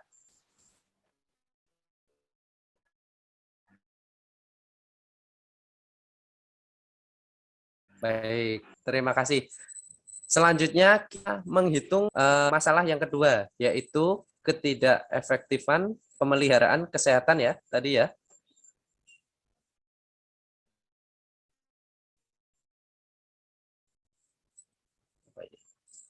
Pemeliharaan kesehatan tidak efektif. Ya. Baik, sama seperti tadi, kita akan menghitung nilai A berdasarkan rumus tadi.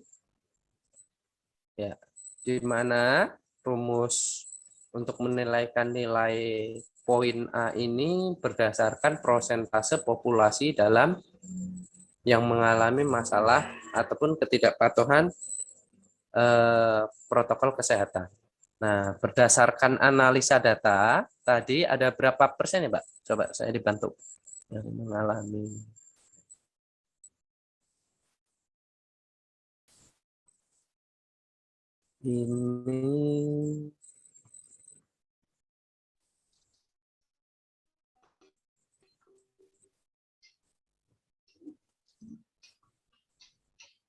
Ini dari perilaku pencegahan COVID ada 93% Pak Zainal baik dan 7% buruk.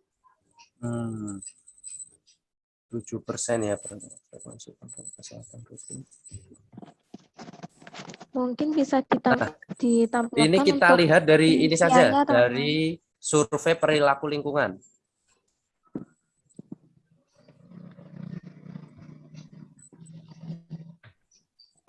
Yang survei perilaku lingkungan. Yep. Yang bawahnya, Mbak, bawahnya. Bawahnya lagi yang slide bawahnya. Yang wawancara. Ya, ini. Nah, wawancara.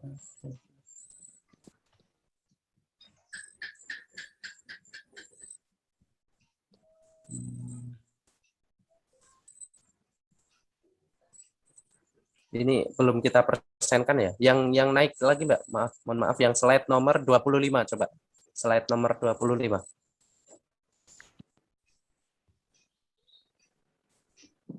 Nah, ya, di sini kita bisa melihat ya, teman-teman semua hasil survei yang kita kumpulkan. Di sini hampir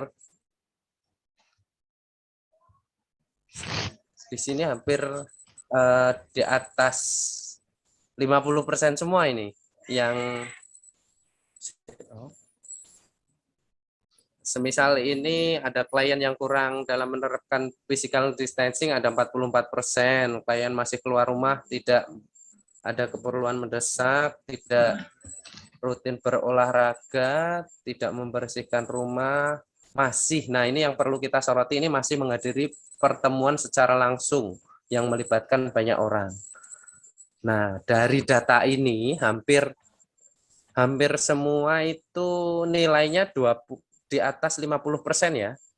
Baik, kita kembali lagi ke rumus A, Mbak.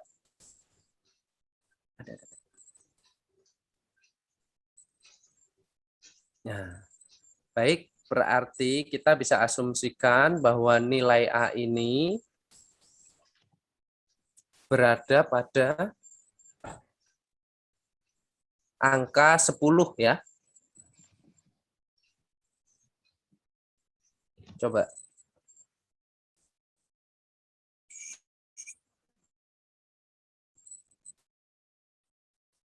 Nah, selanjutnya kita akan menghitung pada tingkat prioritas yang B. Kita akan menghitung tingkat keseriusan masalah. Nah, ini sama, saya akan meminta pendapat dari teman-teman lagi, teman-teman responden. Baik, menurut teman-teman, masalah pemeliharaan kesehatan yang tidak efektif ini sangat serius atau tidak? Atau teman-teman bisa memilih. Nah, ini ada di rentang mana? Baik, saya persilahkan teman-teman untuk angkat tangan. Raise hand.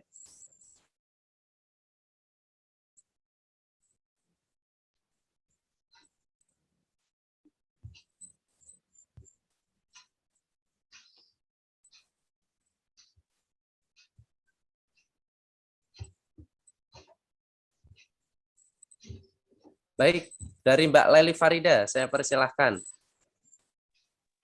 Baik, terima kasih Kak. Untuk menurut saya tentang pemeliharaan kesehatan yang tidak efektif tersebut memiliki tingkat keseriusan sangat serius, yaitu dengan nilai 9, karena terbukti dari survei tersebut masih banyak masyarakat atau seseorang tidak mematuhi protokol kesehatan dan tidak menjaga kesehatan di lingkungan sekitar dengan terbukti di atas 50%.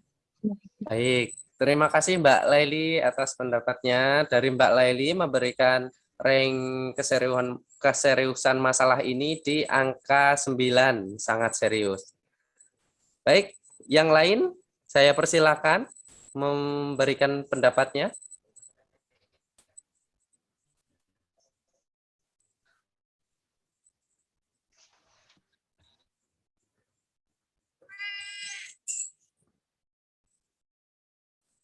Baik, saya mohon bantuan juga dari teman-teman fasilitator.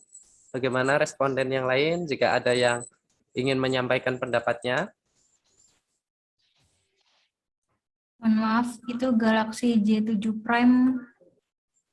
Oh ya, saya persilahkan untuk Mas atau Mbak Galaxy J7 Prime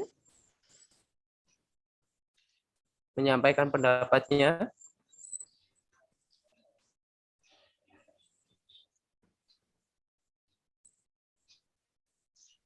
Atau mungkin bisa disampaikan via room chat-nya, Mas atau Mbak. Baik, ini ada Mas Arif Wijaya. Coba gimana Mas Arif Wijaya?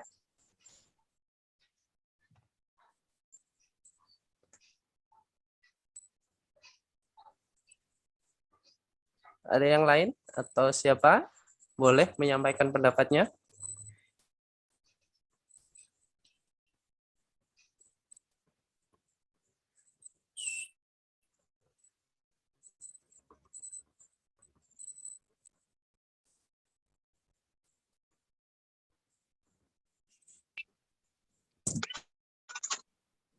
Baik, saya persilahkan Mas atau Mbak Galaxy J7 Prime.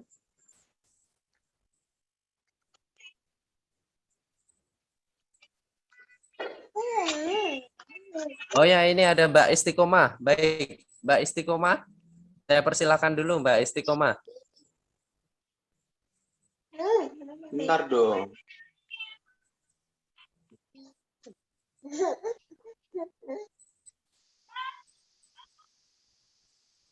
Baik, kalau di room chat ini Mbak Istiqomah, kita catat saja ya, Mbak Istiqomah menilai tingkat keseriusan ini ada pada nilai 9, berarti sangat serius, sama seperti Mbak Leli tadi ya.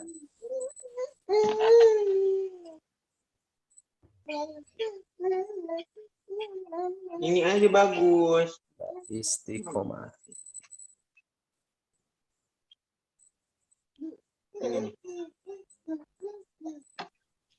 Udah habis Mungkin belum dari Mas pertanyaannya? Granto ada yang mau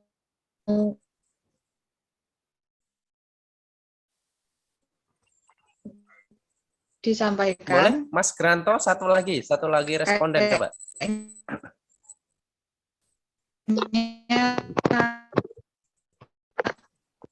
On mic ya.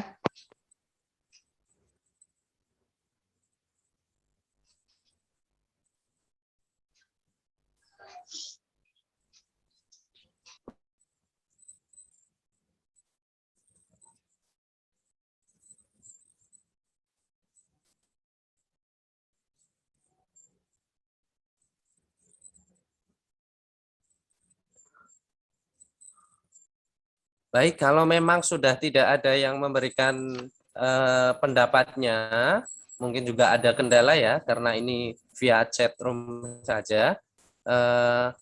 Saya dan teman-teman akan menilai tingkat keseriusan masalah ini pada angka 9. Apakah teman-teman setuju semua? Mungkin dari fasilitator bisa menyampaikan? Setuju? Setuju Pak Zainal. Baik, kalau begitu. Ya. Ya. Ya, ini banyak yang setuju ya, yang dari via room chat. Kalau begitu nilai B yaitu berada di nilai 9. Selanjutnya kita masuk ke poin C lagi. Ya, pada poin C di sini kita akan menentukan sama seperti tadi tingkat keefektifan intervensi. Intervensi yang akan kita berikan untuk mengatasi masalah ketidakefektifan perilaku kesehatan ini dengan memberikan edukasi pendidikan, promosi pendidikan berupa penerapan protokol kesehatan yang paling terbaru yaitu dari pemerintah itu 5M. Nah, menurut teman-teman, Promkes, edukasi pendidikan tentang penerapan protokol kesehatan 5M ini efektif, tingkat keefektifannya ada di rentang berapa? Saya persilahkan mulai dari sekarang. Silahkan perwakilan.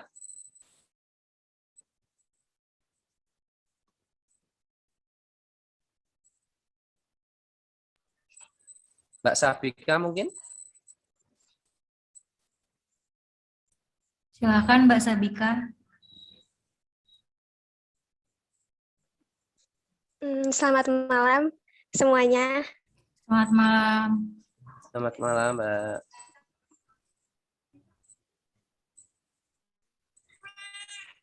Menurut saya untuk keefektifannya itu relatif efektif ya karena Malam Mbak Sabika, silakan. dilihat dari sebelum-sebelumnya juga udah banyak banget yang menggalakkan tentang protokol kesehatan gitu. Tapi tetap aja banyak juga yang melanggar gitu. Jadi menurut saya relatif efektif. Relatif efektif ya Mbak. Nilainya berapa Mbak? Ya, 7. 7. Baik, terima kasih Mbak Sabika. Mbak Sabika memberikan pendapatnya bahwa Promkes edukasi pendidikan protokol 5M ini ada di tingkat relatif efektif dengan nilai 7. Baik, saya minta pendapatnya yang lain. Mas Puji Prayoga mungkin, ataupun Mas Arief Wijaya, boleh?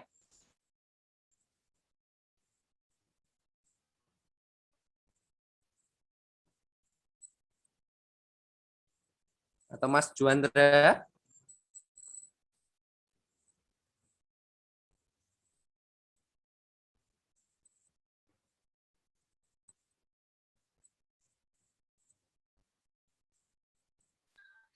Dari Mas Juandra sangat efektif. Mas Juandra memberikan penilaiannya ini 80 sangat efektif 80. Nilainya berapa Mas? Kalau 80% itu 9 ya berarti ya? 9 berarti. Mas Juandra ini berarti nilainya 9. Dia via room chat ya. Antara 78, boleh di ini lagi Mbak? Oh Slide-nya. iya, antara 8 atau ini ya. Mungkin Mas Juandra bisa langsung via room chat Mas. 9 atau 8 Mas. 80% itu ada di 2 tempat. Relatif efektif atau sangat efektif. 8, Mbak, 8. Oh, 8. Baik, terima kasih Mas Juandra.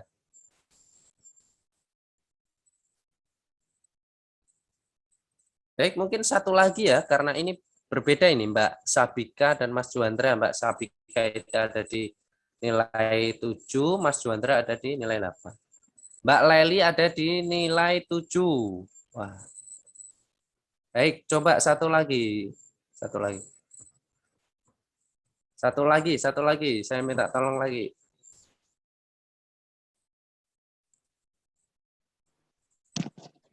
Mungkin dari teman-teman ada yang memberikan penilaian yang berbeda dari Mbak Sabika atau Mas Jundra.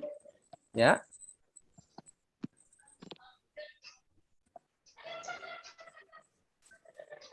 Selain angka 7 dan 8 mungkin.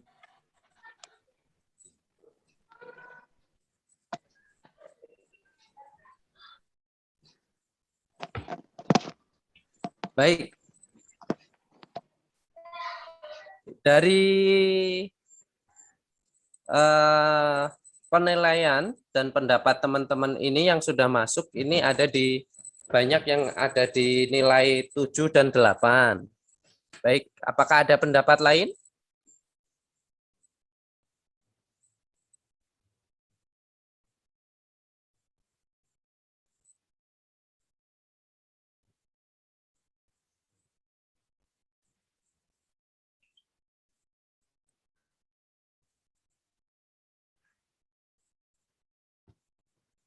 Baik, langsung saja kita tentukan ya, karena ini ada 2 yang memberikan apa namanya ini? Mohon maaf Pak Arifin. Pendapatnya di nilai 7. Pak Arifin. Apakah semua setuju pada Pak Arifin. keefektifan intervensi? Ya, gimana Mbak? Tadi Mas Granto tunjuk tangan Pak Arifin. Oh ya, Mas Granda, monggo, saya persilahkan. Mas Granto silakan. Ya, selamat malam Mas, sama teman-teman. Ya. Iya, selamat malam Mas dan teman-teman. Menurut saya untuk keefektifannya itu 5M itu 6 ya. Karena kan walaupun 5M itu udah dilakuin, tapi kalau misalkan emang apa ya, istilahnya kalau imun kita juga tidak baik dan virus itu tetap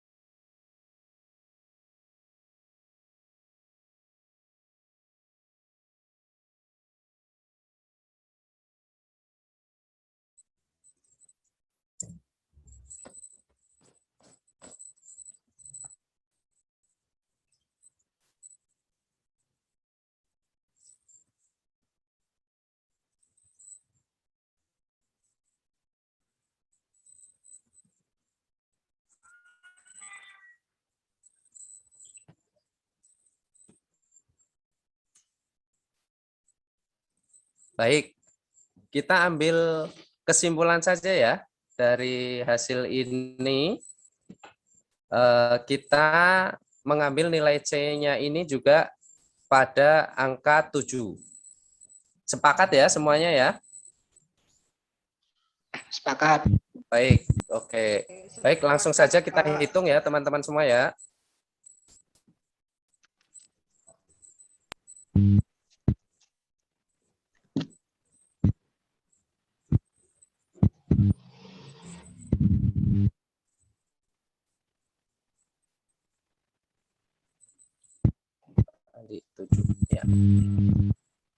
Ya. Di sini kita dapatkan nilainya yaitu 196.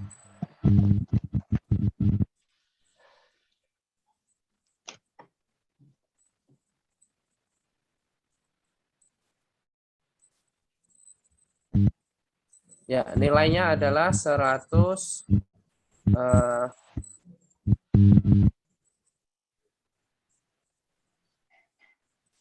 Ya, 196. 96. Nah, dari perhitungan ini berarti prioritas masalah yang akan kita selesaikan pertama yaitu nanti tingkat kecemasannya ya, teman-teman semuanya ya, berdasarkan hasil perhitungan kita. Baik. Untuk selanjutnya, kita langsung ke langkah selanjutnya. Ya. Nah, tindakan yang akan kita lakukan ini berdasarkan penentuan prioritas masalah dan tadi keefektifan intervensi, berarti nanti kita akan melakukan menyelesaikan masalah tingkat kecemasan dulu dengan mendengarkan musik. Setelah itu nanti kita akan memberikan promosi kesehatan, edukasi terkait protokol kesehatan 5M. Baik, seperti itu ya teman-teman semua. Nah, kira-kira teman-teman semua nanti akan kita lakukan bersama-sama dan kita evaluasi hasilnya seperti apa, teman-teman bisa bertemu.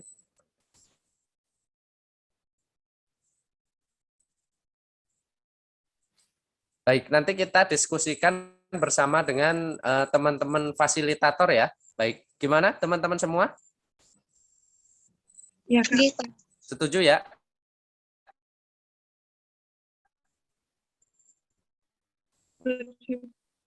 Ya, tadi dari hasil penyajian pengkajian lalu dan juga kita menentukan intervensi yang akan kita lakukan dengan masalah yang kita temukan. Masing-masing responden nanti juga akan dipandu oleh teman-teman fasilitator kemarin. Kita akan menyinkronkan ataupun menyepakati bersama kapan kita akan bertemu lagi pada MW3 untuk melakukan evaluasi tindakan intervensi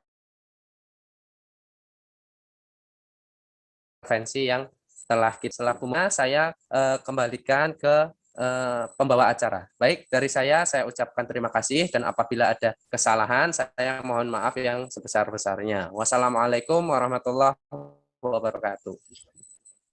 Waalaikumsalam warahmatullahi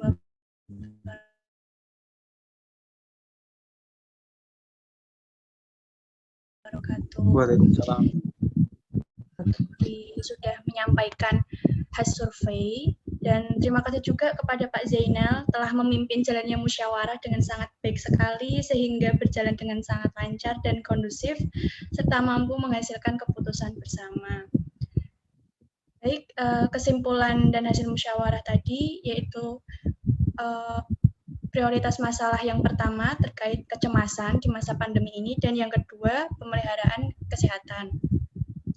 Semoga keputusan yang telah kita buat bersama tadi dapat terlaksana sesuai dengan rencana dan bermanfaat untuk kita semua. Oke. Mungkin sebelum saya tutup, dari teman-teman ada yang ingin menyampaikan bagaimana perasaannya atau apa yang dirasakan setelah mengikuti diskusi pada malam hari ini.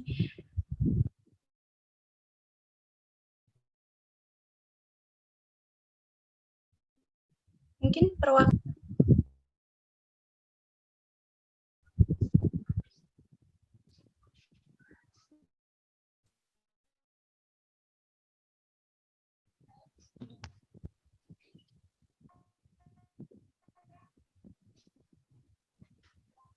Mungkin dari Mbak Sapika atau Mas Daru. Itu Mbak Leli, Mbak Nanda, dan Mohon maaf Mas atau Mbak Galaxy J7. Saya di sesi kali ini saya mengetahui masalah yang muncul kecemasan dalam begitu terapi musik